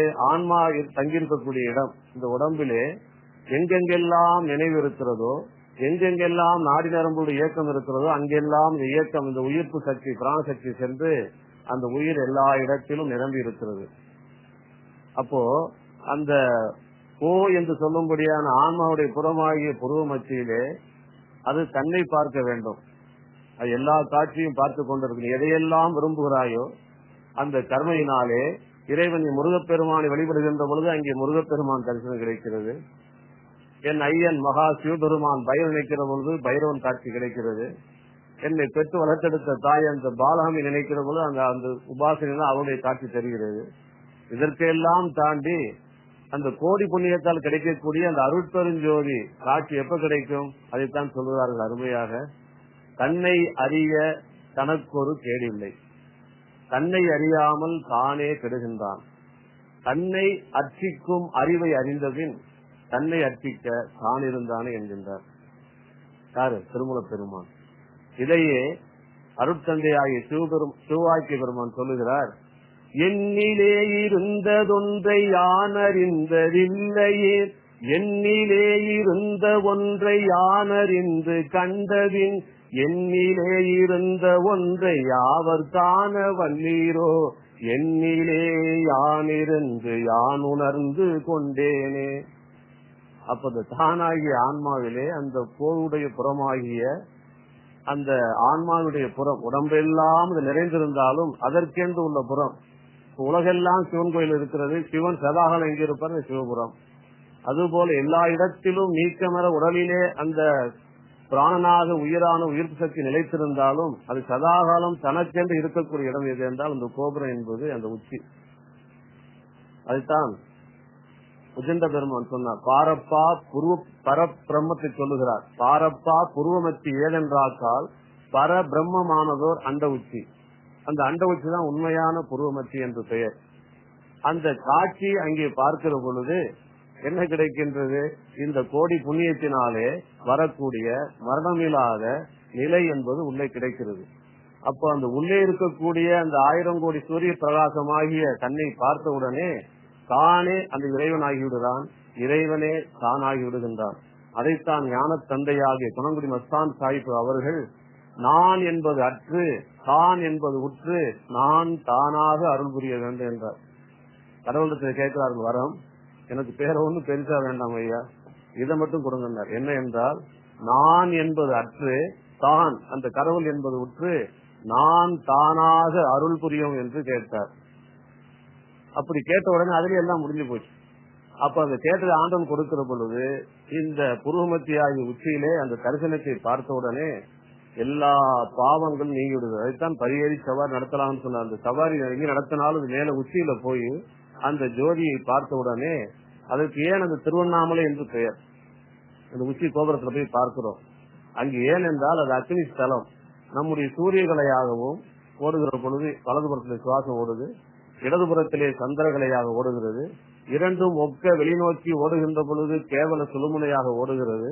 அப்ப மேல நோக்கி போகின்ற பொழுது பூரண சுழுமுனை ஆகிறது. அதனால தரிசனம் கிடைக்கும். எப்படி என்று கேட்கின்ற பொழுது இந்த வெளியே போகின்ற சுவாசத்திற்கு பெயர் மறதி, உள்ளே வருகின்ற சுவாசத்திற்கு பெயர் நினைவு.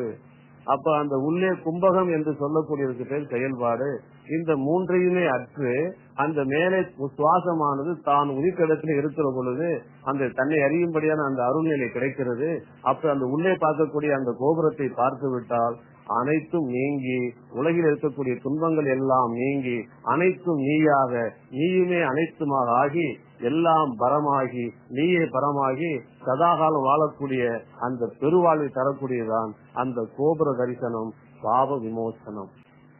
கற்றார் கண்ணுடையார் அன்பும் அருளும் எங்கும் நிலைக்கட்டும். கற்றார் கண்ணுடையார். இந்த உலக வழக்கில் இதுக்கு என்ன சொல்வார்கள் என்றால் கற்றார் கண்ணுடையார், கல்லாதார் முகத்திரண்டு பொண்ணுடையார். வள்ளுவர்லாம் சொல்லியிருக்காரு. அதெல்லாம் நிறைய படிச்சிருக்கப்பா, இன்னும் கண்ணு பொண்ணு மாதிரி ஆகி போடுங்கிறார். உண்மையான பொருள் என்று பார்க்கின்ற பொழுது வள்ளல் பெருமான் சொல்லுகின்றார், சாகாத கல்வியே கல்வி. என்னடா கல்வி என்றால் சாகாத கல்வியே கல்வி. திருவள்ளுவ நாயனர் இடத்துல என்ன சொல்லுகின்றார்? கற்றதனால் ஆய பயனன்கொள் வாளறிவு நற்றார் தொழார் என்கிறார். இந்த கடவுளுடைய திருவடியை நீ பார்க்கும்படியான சாகாத கல்வியை கல்லாதவரை நீ படிச்சபடி என்னன்னா புண்ணியங்கிறார். மாணிக்க வாசக பெருமான் சொல்லுகின்றார், கற்றாரை யான் வேண்டேன் கற்பனோ இனியவங்கிறார். வள்ளல் அருகாக சொல்லுகின்றார், சாகாத கல்வியே கல்வி. இறைவன் ஒன்று என்கின்ற உணர்வை பெறுவதே அறிவு. யமனை வெல்லுகின்ற வல்லவமே மிகப்பெரிய வல்லபம். நீ நல்லவனாகவும் இருக்க வேண்டும், வல்லவனாகவும் இருக்க. வல்லவன உலகத்துல சண்டை போடுறதா? ஒரு பெரிய படை வீரன் தான், ஒரே குத்துல 10 பேர் அடிப்பான், கத்திய பிரிச்சா 100 பேரை சாய்ப்பான், ஏக்கிய பரிசு எடுத்தாச்சுன்னா பார்த்த எல்லாத்தையுமே கொண்டுருவான். ஆனா யமன் வருகின்ற பொழுது ஏக்கிய பரிசு எங்க போயிடும், வீரம் எங்க போய் எல்லாம் போயிடும். அப்ப அது வல்லவமா? அது இல்லை. ஆக நீ நல்லவனா இருக்கிற நீ அன்பினாலே உலகத்திலே பெற்ற இந்த ஆன்ம லாபத்தை பெற்ற நீ மதமில்லாமல் வாழ வேண்டும் என்றார் யமனை வெல்லுகின்ற வல்லவமாகிய சாகாத கல்வியை நீ கல்ல வேண்டும். அப்படி சாகாத கல்வியை நீ கற்றுக்கொள்ள, சாகாம இருக்கிற என்ன இதெல்லாம் என்ன சொல்லுவாங்க என்றால் செத்ததுக்கு அப்புறம் சிவலோகம்பான், அந்த சிவலோகத்தை அடைஞ்சு விட்டோம்பா. நான் செத்து போயிட்டான முக்தி அடைஞ்சிட்டாராம். அவன் செத்து போய் போனா நாரி போயிடும். முக்தி அடைந்து விட்டா ஜீவ சமாதி அடைந்து விட்டா சமாதிமா, செத்தவனா சமாதி. அழகாக சொல்லுகிறார் குணங்குடி மஸ்தான் சாஹிப் அவர்கள். யார் இருந்தென்ன யார் போய் என்ன என்று மனம் மற்றிருப்பது சமாதி, யாராலும் அறியாத சூதான வெளி சென்று சும்மா இருப்பது சமாதி, வீர பிரசங்கம் முதல் அதிக பிரசங்கம் வரை மெலிய மெலிவது சமாதி, வேத வேதாந்தமும் விட்டு விட்டு நாதாந்த நடுவீடு செல்வது சமாதி, ஏறு மயிர்பாலம் ஏறு மனமே ஏறு ஏறு எனைய மெலிவதும் சமாதி, வாரி போல் வான்கருணை உள்ள நீர் பின்தொடர வள்ளல் ரசூல் வருகவே, வளரும் அருள் நிறை குணங்குடி வாழும் எண்ணிறை கண்மணியே முகையதீன் என்று சொல்லுகிறார். அப்போ இந்த சாகாத கல்வியை குருவுடைய வல்லபத்தினாலே, சித்தனுடைய வல்லபத்தினாலே உனக்கு எங்கிருந்து இந்த பிறப்பு என்று ஒன்று வந்ததோ எப்ப நீ அறிந்து கொள்ளுகிறாய், அப்பத்தான் நீ சாகாத நிலை அடைந்து கொள்ள முடியும். இல்லன்னா செத்து போயிடுவான், சமாஜம் ஏமா நீ செத்து போயிடு, அவன் செத்து போயிடுவான். திருமூலர் அழகாக சொல்லுகிறார், இக்காயம் நீங்கி இனி ஒரு காயத்தில் புக்கு பிறவாமல் போகுமளி நாடுமின் எக்காலம் இவ்வுடம்பு வந்தமைக்கு ஆனதென்று அக்காலம் முன்ன அருள் பெறலாகுமே என்கிறார். இந்த உடம்புக்கு அடே பாவி, இந்த உடம்பு இருக்குது, இதுக்கு முன்னாடி நீ பன்றியாக பிறந்திருப்பாய், நாயாக பிறந்திருப்பாய், பேயாக அலைந்திருப்பாய், எறும்பாக ஓடியிருப்பாய், நாயாக குறைத்திருப்பாய், புலி போன்று திறந்து சிங்கம் போல் கடித்து கொதறியிருப்பாய். இன்றைக்கு மனுஷனா பிறந்திருக்கிறாயே, மீண்டும் பிறந்துருவாய். அப்படி பிறக்காமல் இருப்பதற்கு அந்த கல்வி நீ கற்றுக்கொள்ளுங்கிற. அந்த கல்வி எப்படி கற்றுக்கொள்ள வேண்டும் என்று அழகாக சொல்லுகிறார். உனக்கு முதலாக இந்த ஆன்மா இருக்கிறதே, ஆன்மா எப்பொழுது தோன்றியது? ஆண்டவன் என்று தோன்றினாரோ அன்றே இந்த ஆன்மாவும் தோன்றியது. பதி போல் பசுவும் அனாதி என்றார்கள். ஆகவே இந்த பிறந்த மனிதன் சாகாமல் இருப்பதற்கு கல்வியை கற்றுக்கொள்ளுகின்ற பொழுது இயற்கையாக மெய்ஞாக இந்த சாகாத கல்வி என்ற மனநிலா பெற்றுக்கொண்டவன் இருக்கிறான். எப்படி இருப்பான்? அன்போடு இருப்பான். படித்தவன் பாட்டை கெடுத்தான், எழுதியவன் ஏட்டை கிழித்தான். அன்பும் அருளும் எங்கும் நிலைக்கட்டும். படித்தவன் பாட்டை கெடுத்தான், எழுதியவன் ஏட்டை கிழித்தான். நாம் இந்த உலகத்திலே வாழ்ந்து கொண்டிருக்கிறோம். இந்த உடம்பிலே உயிர் வாழ்வதற்கு முக்கிய காரண கருவியா இருப்பது நம்முடைய உடலில் இருக்கக்கூடிய உயிரணு. இந்த உயிர் அணுவானது அசையாத மாபெரும் சக்தியை பெற்ற பொழுது சிவமா இருக்கிறது, அசைகிற பொழுது சக்தியா இருக்கிறது. இது அசைகின்ற பொழுதெல்லாம் ஒரு காட்சி உண்டாகின்றது. இதற்கு ஆன்ம ஒளி. அதைத்தான் வள்ளல் பெருமான் குறிப்பிடுகின்ற பொழுது மயில் என்று சொல்லுகிறார். வானத்தின் மீது மயிலாட கண்டேன். அப்படி சுற்றுகின்ற ஒளியானது ஒவ்வொரு அசைவிலும் ஒரு சத்தம் இருக்கு இல்லையா? ஆகவே இந்த ஆத்ம ஒளி சுற்றுகின்ற பொழுது ஒரு சப்தம் ஏற்படுகின்றது. அதற்கு பெயர் தான் நாதம். இந்த நாதம் எப்படிப்பட்டது என்றால், நம்முடைய உடலிலே தச நாதங்கள் இருக்கிற தச வாயுனாலே இதற்கு அப்பாற்பட்ட மெய்யான நாதம் இருக்கிறது. இந்த நாதம் தான் சிவ வடிவம். இப்போது அசைந்து கொண்டு இந்த ஒளியானது அசைந்து கொண்டு நாதத்தை கொடுத்து கொண்டிருக்கிற வரை இந்த உடலுக்குள்ளே இந்த ராஜாவாகிய யமனை வெல்லக்கூடிய அந்த அரசனாகிய ஆன்மா இருப்பார். இப்ப இந்த உடல் என்று சொல்லக்கூடிய வீட்டிற்குள்ளே அந்த அரசன் என்று சொல்லும்படியான யமனை வெல்லும்படியான அந்த ஆன்மா இருக்கிறதே, அது எப்போ போய்விடுது என்றால், இந்த ஒளி சுற்றல் நின்று போய் இந்த நாதம் என்கின்ற ஓசை இல்லாத பொழுது என்ன ஆகிவிடுகின்றது? இந்த உடலை விட்டு உயிர் போய்விடுகின்றது. அப்ப படிக்கிறவன் பாட்டை கெடுத்த உடனே என்ன ஆகிறான்? உள்ள ஏற்கனவே பாட்டு படிக்குது நாதம். அந்த நாதம் படித்தவன், அந்த நாதம் நின்ற உடனே என்ன ஆகிறது? இந்த எழுதியவன் இருக்கிறான் பாருங்க, யார் எழுதுனா இந்த நாள் நீ உலகத்திலே வாழ வேண்டும் என்று வாழ வைத்திருக்கிறானே, அவன் என்ன அந்த எழுதியவன் என்ன பண்றான்? இந்த ஏடு இந்த உடம்பு என்ன பண்றான்? கதை முடிஞ்சு வச்சுன்னா தூக்கி போட்டு விடுகிறான். அப்படி இந்த மனிதன் வாழுகின்ற பொழுது இந்த நாதத்தினாலே சகல விதமான நலன்களையும் நாம் பெறலாம். அந்த நாதத்தை எப்பொழுது நாம் பெற முடியும் என்று பார்க்கிற பொழுது இந்த நாதமானது மிக அதீதமான ஆற்றலை உடையது. அதை நாமே ஒரு தியானத்தில் உணர்ந்து கொள்ளலாம். ஆனா ஏன் உணர்ந்து கொள்ள முடியவில்லை என்று பார்க்கின்ற பொழுது இந்த நாதமானது இயங்குது பாருங்க. அப்படி இயங்குகின்ற பொழுது எல்லா நாடி நரம்புகளும் இயங்கி தசநாதங்களை எழுப்பி அந்த தசநாதங்களினாலே சகல செயல்களை உண்டாக்கி தான் அப்படி அமைதியா உட்கார்ந்தது. எப்பொழுது இந்த மனத்தின் மூலமாக அசைகின்ற உடனுடைய சகல கருவி கணாதிகளும் ஓய்ந்து அமைதியா இருக்கிறதோ அப்பொழுது அந்த நாதமானது உனக்கு வெளிப்பட்டு தோன்றும்.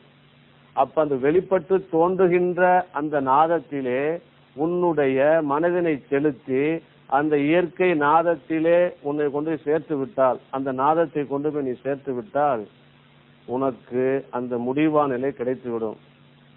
அதுவரைக்கும் நீ என்னதான் பாடுபட்டாலும் அந்த யமன் இந்த உலகத்திலே பிறந்தவன் இறந்துதான் ஆக வேண்டும் என்ற ஒன்று பிரம்மா எழுதி வைத்திருக்கிறார். அந்த ஏட்டை நீ கிழிக்கக்கூடிய, பிறந்தவன் இறந்துதான் ஆக வேண்டும் என்கின்ற ஏட்டில் நீ கிழிக்க முடியும். அப்படி இல்லாத வரை நீ கிழிக்க முடியாது. ஒரு ஊர்ல இருந்தார் ஒருத்தர் இருக்கிறார், அவருக்கு ஞானம் அடைய வேண்டும் என்ற ஆசை. ஒரு குருவிடத்திலே போகிறார்.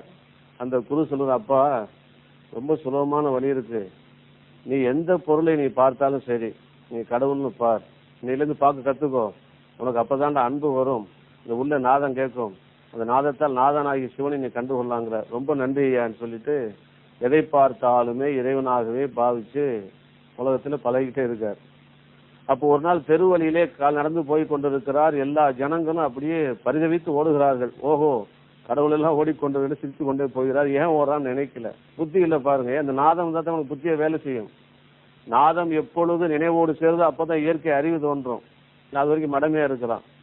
அப்பொழுது மிக வேகமாக ஒரு யானை மதம் பிடித்து ஓடி வருகின்றது. அப்பொழுது அதன் மேலே அமர்ந்திருக்கும்படியான யானை பாவன் எல்லோரும் ஒதுங்கி போங்க ஒதுங்கி போங்க ஒதுங்கி போங்கன்னு சொல்லுகிறான். எல்லாரும் ஒதுங்கி ஓட மட்டும் ஓடல. ஏன் அந்த யானையில கடவுளை பாக்குறாரு. தூக்கி ஓங்கி தூக்கி அடிச்சது, உடம்பெல்லாம் காயமா போச்சு. அப்பதான் நினைக்கிறான், இந்த குரு நம்மள ஏதோ பெரிய ஆள் ஆயிட்டா, நாம ஒரு மகாநாயகன் சொல்லி பொறாமையில் சொல்லிட்டாரு போலன்னு சொல்லிட்டு இந்த வலியை கூட பொருட்படுத்தாமல் குருவிடத்துல போயோ என்னையா பெருசா எதை சொன்ன, இதை எல்லாத்தையும் கடவுளை பார்க்க சொன்ன, அந்த யானை போய் பார்த்த கடவுளை பார்த்து தூக்கி போட கட்டுப்பாரிய பேசக்கூட முடியலன்னார். அப்பா எல்லாத்துலயும் கடவுளை பார்க்க சொன்ன உண்மைதான், அந்த யானையில கடவுளை பார்த்த அல்லவா, அதுக்கு மேல இருந்து ஒரு கடவுள் யானைப்பான் இருந்து ஒதுங்கி போன்னு சொன்னானே, அந்த கடவுள் சொன்ன ஏன் கேட்கல, அதை கேட்டு ஒரு நிலை வந்திருக்குமான்னார். அதுபோல உலகியல் வாழ்க்கையில வாழ்ந்து தியானம் செய்கின்ற பொழுது அந்த குரு எவ்வளவு சொல்லிக் கொடுக்கிறார். சொல்லிக் கொடுத்த பொழுதும் உன்னுடைய இயற்கையான மெய்ஞான நாதத்தை நீ எப்பொழுது பார்க்கிறாயோ அப்பொழுதுதான் அந்த இயற்கையான மெய்யான அறிவு உனக்கு தோன்றும். அப்படி தோன்றுகின்ற பொழுதுதான் சகல கலைஞானங்களை பெறுவதோடு மட்டுமல்லாமல் இயற்கையான அன்பு வரும். அந்த இயற்கையான அன்பு வருகின்ற பொழுது உன் மனதிலே பேதம் வராது, உன் எண்ணத்திலே பேதம் வராது, அப்ப சுவாசத்திலும் பேதம் வராது, சதா காலமும் நீ வாழலாம். அப்ப யமன் எழுதிய ஏட்டை நீ படிச்சவன், இந்த காக கல்வி படிச்சவன் என்ன பண்ணலாம், இந்த ஏட்டை மந்திரம் கால் மதி முக்கால். அன்பும் அருளும் எங்கும் நிலைக்கட்டும், மந்திரம் கால் மதி முக்கால். இந்த சித்தர்களுடைய பாஷையிலும் சரி உண்மையான விளக்கம் சரி, கால் என்பதற்கு சுவாசம் என்று பெயர். இந்த கால் என்பதற்கு சுவாசம் என்ன என்று வருது என்று பார்க்கிற பொழுது, இந்த கலியுகத்திலே சத்திய தெய்வமாகிய ஐயப்பனுடைய பெருமையை, மணிகண்டன் பெருமையை அந்த திருவுரையை பார்க்கிற பொழுது அவருடைய கால்கள் பார்க்கிற கட்டப்பட்டு சின்முத்திரை அமர்ந்திருப்பார், கால்கள் கட்டப்பட்டிருக்கும். எதை குறிக்கிறது என்றால், இந்த சுவாசமாகிய காலை கட்டிவிட்டால் நீ யமனை வெட்டிவிடலாம் என்பது அந்த காலை கட்டி காட்டியிருக்கிறார்கள். இப்போ நான் மந்திர ஜபம் செய்ய சொல்லி இருக்கிறார்கள். அந்த மந்திரத்திற்கு சத்தியமாக சித்திகள் உண்டு. எப்பொழுது உண்டு என்று கேட்டால், அந்த மந்திரத்தை நீ ஜெபிக்கின்ற பொழுது உன்னுடைய நினைவு அதை விட்டு சிறிதும் பிசகாது அதுல கலந்திருக்க வேண்டும். எப்படி நெருப்பு என்றால் உஷ்ணம் கூட இருக்கிறதோ, எப்பொழுது நீர் என்றால் குளிர்ந்த தன்மை இருக்கிறதோ, எப்பொழுது பால் என்றால் வெண்மை நிறம் இருக்கிறது, அதுபோல நீ சொல்லக்கூடிய மந்திரத்திலே நினைவு முழுதுமாக பதிந்திருக்க வேண்டும். காகவுல் என்ற பெருமான் அழகாக சொல்லுகிறார், தியானம் செய்கின்ற பொழுது நினைவுமே தப்பிவிடில் இருளே ஆகும், நெற்றிக்கண் ஞானக்கண் ஆகுமோ சொல் என்று சொல்லுகிறார். இப்ப இந்த மந்திர ஜபம் எல்லாம் சொல்லுகின்ற பொழுது ஒவ்வொன்றுக்கும் காரண காரியம் இருக்குது. சித்தர்கள் தான் ஒவ்வொன்றையும் அனுபவபூர்வமாக ஆராய்ந்து விஞ்ஞானத்தையும் கடந்த மெய்ஞானத்தை சொல்லி இருக்கிறார்கள். இப்ப மந்திர ஜபம் பண்ணும்போது பாருங்க, 108 ஜபம் பண்ண சொல்லுவாங்க. அது ஏன் 108 என்று பார்க்கிற பொழுது, காலைல ஒரு 108 பண்ணுப்பா, சாயங்காலம் அல்லது இரவுல ஒரு 108 பண்ணும்பார்கள். இந்த 108 1 அந்த 08 கூட்டுங்க 9 வரும். அது மட்டுமா அல்ல, இன்னும் மேலாக பார்க்கின்ற பொழுது ஒரு நாளைக்கு 21,600 சுவாசம். எதுவுமே இப்ப பாருங்க, கரண்ட் இருக்கு, நம்ம ஊருக்கு மின்சாரம் இருக்கிறது, இதுக்கு 50 சைக்கிள் 50 சைக்கிள் வச்சிருக்கிறோம். அந்த சைக்கிள் மாறணும், எல்லாம் மாறி போயிடும். அதுபோல ஆண்ட உடலே அந்த உயிர்ப்பு பிராண சக்தி ஒரு சைக்கிள் வைத்திருக்கு, 21,600 சுவாசம். இப்ப அந்த காலையில் 108 சொல்லுகின்ற பொழுது அரை சைக்கிள், அந்த அரை வட்டத்தை அது முடிச்சிருக்கும். இன்னொரு 108 சொல்லுகிறது முழு சக்கரத்திலும், அதாவது சுவாசத்தினுடைய முழு வீச்சிலும் அந்த மந்திரமானது கலந்திருக்கும். அப்படி கலந்த பொழுதுதான் அந்த மந்திரம் உனக்கு வேலை செய்ய. அதைத்தான் மண்மனம் எங்குண்டு வாயுவும் அங்குண்டு, மண்மனம் எங்கில்லை வாயுவும் அங்கில்லைனர். இந்த அடங்கிய ஒருநிலைப்பட்ட மனம் எங்கிருக்கிறதோ அங்குதான் சுவாசம் உண்டு. சுவாசம் எங்கு ஒடுங்கி இருக்கிறதோ அங்குதான் அடங்கிய மனம் இருக்கின்றார். ஆகவே மந்திரத்தை சொல்லுகின்ற பொழுது மந்திரம் பலிதம் ஆக வேண்டும் என்றால் என்ன ஆக வேண்டும்? இந்த நினைவு சதாகாலம் பிரியாமல் மந்திரம் சொன்னால் உடனே சித்தி ஆகிவிடும். ஒருத்தன் பாருங்க 10 வருஷமா சொல்லுவான் நமச்சிவாய் சொல்லிட்டு ஒன்னும் ஒர்க் அவுட் ஆகலாம். அவன் நமச்சிவாய் சொல்லும்போது கதையெல்லாம் அந்த ஞாபகம் எங்கே போயிருக்கும்? வேலை பார்க்கக்கூடிய நிறுவனத்தையோ அல்லது மனைவியோ குழந்தை நினைச்சிருக்கும். அப்ப கைதான் உருட்டும், வாயு ஒன்று சொல்லும், மனசு. அப்படி இல்லாமல் முழுதுமாக செபிக்கின்ற பொழுது நினைவை ஒருநிலைப்படுத்தி சொல்லுகின்ற பொழுது அந்த மந்திரம் அந்த காலோடு சேர்ந்து வேலை செய்யும். அப்ப மதி முக்கால் என்று மதி என்றால் அறிவு என்று பெயர், மதிக்கு போதும் என்று பெயர், மதிக்கு அறிவு என்று ஏன் பெயர் வைத்து, அதற்கு தான் வள்ளல் பெருமான் அந்த மனதினுடைய ஒளியை குறிக்கின்ற பொழுது தன்னை அறிந்து இன்பம் ஒரு வெண்ணிலாவை ஒரு தந்திரம் நீ சொல்ல வேண்டும் வெண்ணிலாவை என்றார். இந்த மதி அமிர்தம் என்று சொல்வார்கள். இந்த மதி அறிவு எப்பொழுது அன்போடு சேருதோ அப்பதான் உனக்கு அந்த உள்ளே இருக்கக்கூடிய அந்த அமிர்தமானது இறங்கும். ஏன் மதி முக்கால் பொஜென்ற விளக்கமாக சொல்லுகின்றார். காரப்பா நரம்பென்ற விழுது வட்டம் கபாலத்தில் முக்கூராய் சுழுமுனையாச்சு. இந்த உடம்புல இருக்கக்கூடிய சுவாசத்தினாலே இந்த மதி என்று சொல்லக்கூடிய அறிவு, இயற்கை மெய்ஞான அறிவு உனக்கு ஏன் கிடைக்கவில்லை? சூரியகலையாகவும் சந்திரகலையாகவும் சுழுமுனையாக இப்படி முக்கால 3 காலாக, சூரியகலை ஒரு காலாகவும் சந்திரகலை ஒரு காலாகவும் சுழுமுனை ஒரு 3 காலா ஓடி ஓடி உன்னுடைய காலை அழித்து அந்த காலத்திலே சேர்த்து விடுகின்றது. ஆகவே இந்த மதி இருக்கிறது அறிவு. அறிவு இந்த 3 சுவாசத்திலும் உண்மையாக பற்றி மெய்ஞான அறிவை பெறுகின்ற பொழுது இந்த முக்காலை பற்றி இருந்த பொழுதும் தன்னுடைய நிலையை இழக்காமல் இந்த மதி அறிவாலே நீ இருந்து சிந்தித்து பார்க்கின்ற பொழுது நீ புறச்செயல்களே பற்றி இருந்த பொழுதும் உன்னுடைய மனமான அதில் லயிக்காமல் கடமைக்காக உலக கடமைக்காக வாழ்ந்த பொழுதும் மரணமிலா பெருவாளினை பெற்றுவிடலாம் என்பதற்கு தான் மதிமுக்கால் என்று கூறி, இந்த மந்திரமான சித்தியாக வேண்டும் என்று சொன்னால் இந்த சுவாசத்தோடு நினைவும் உணர்வும் அறிவும் இந்த 3 ஒன்று சேர்ந்து விட்டால் உலகில் எதையும் சாதிக்கலாம். இதைத்தான் அகார உகார மகாரம் என்று சித்தர்கள் சொன்னார்கள். ஆகவே இந்த மந்திரத்தை காலாகிய வாசிய நினைவு உணர்வோடு சேர்த்து நிறுத்தி வெற்றி பெற்று அறிவினால் உலகில் உள்ள இன்பங்களையும் பெற்று முடிவான மரணமிலா பெருவாழ்வையும்